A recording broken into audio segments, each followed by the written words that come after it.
Ok, salut les boys. Le micro Merde. Scène, prise 2, prise 3, pardon, prise 3. Ça sert à rien. Imagine s'il le met genre dans le truc des nuls.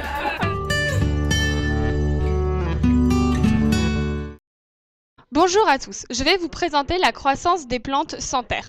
Donc nous avons fait cela avec de l'élodée qui est une plante aquatique que nous avons placée dans des béchères remplis d'une solution plus ou moins concentrée en glucose, d'où les différents béchers.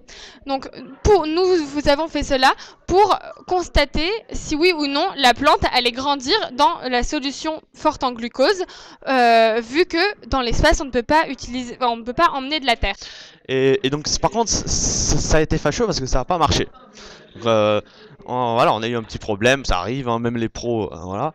Donc ce qu'on a fait, c'est qu'on a pris un deuxième. Donc ça a donné ça a donné une solution pas très bien. Donc la vapeur, elle s'est évaporée.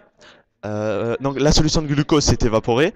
Des champignons se sont formés et donc ça a rien donné quoi. Du coup, nous allons refaire cette expérience dans des conditions différentes, avec de nouvelles élodées que nous allons stériliser avec des béchets stérilisés, et dans un endroit différent où il n'y aura pas de chaleur pour que les bactéries potentielles ne prolifèrent pas.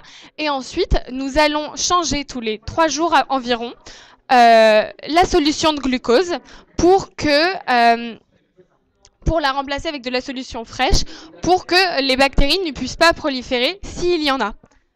Du coup, nous irons observer les élodées pour voir leur évolution et nous espérons que leur croissance sans terre marchera. Merci.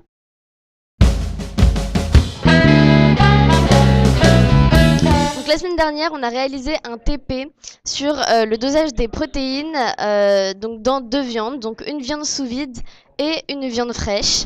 Donc ce dosage a été réalisé avec une échelle de teinte. Le réactif de Buret permet de donner, le réactif de Buret qui a été mis dans chacune des fioles, permet de donner cette couleur violette à la solution qui nous permet de voir la concentration en protéines de chaque viande. Plus la quantité est grande, plus la couleur sera foncée. Et on a pu voir que la quantité de couleur était plus grande dans la solution donc avec la viande fraîche qu'avec la viande sous vide. Donc, ce qui explique pourquoi les astronautes ont des carences alimentaires, parce que tout simplement ils ne mangent rien de frais.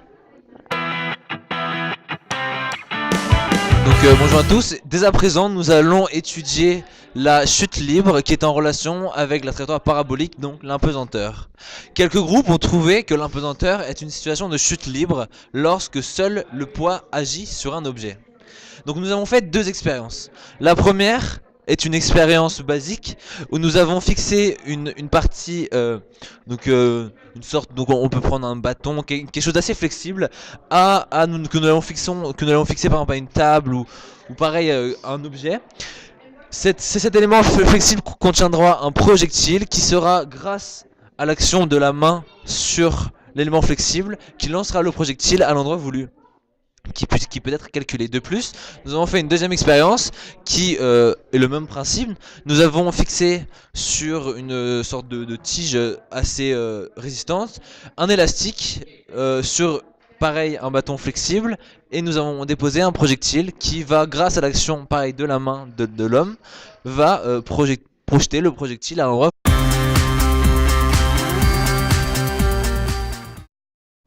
Alors bonjour, je m'appelle Paulette et dans notre classe, plusieurs groupes ont réalisé 3 expériences différentes.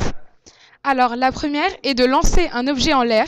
Les chutes libres, ça consiste à lancer un objet en l'air et arrivé au sommet, on va voir qu'en fait il est dans une phase d'immobilité, peut-être due à une situation d'apesanteur.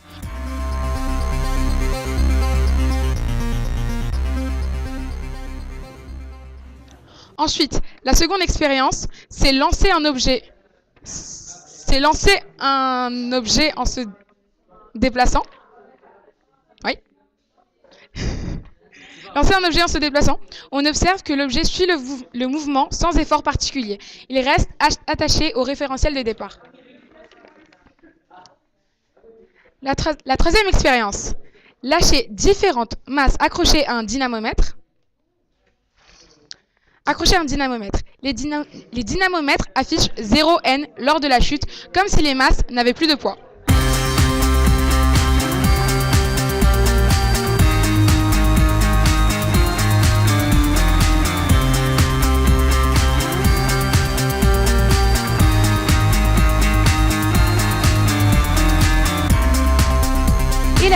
Et la dernière expérience, c'est lâcher un verre d'eau percée. Lors de la chute, l'eau arrête de couler hors du verre. Donc c'est comme si l'eau, en quelque sorte, elle flottait.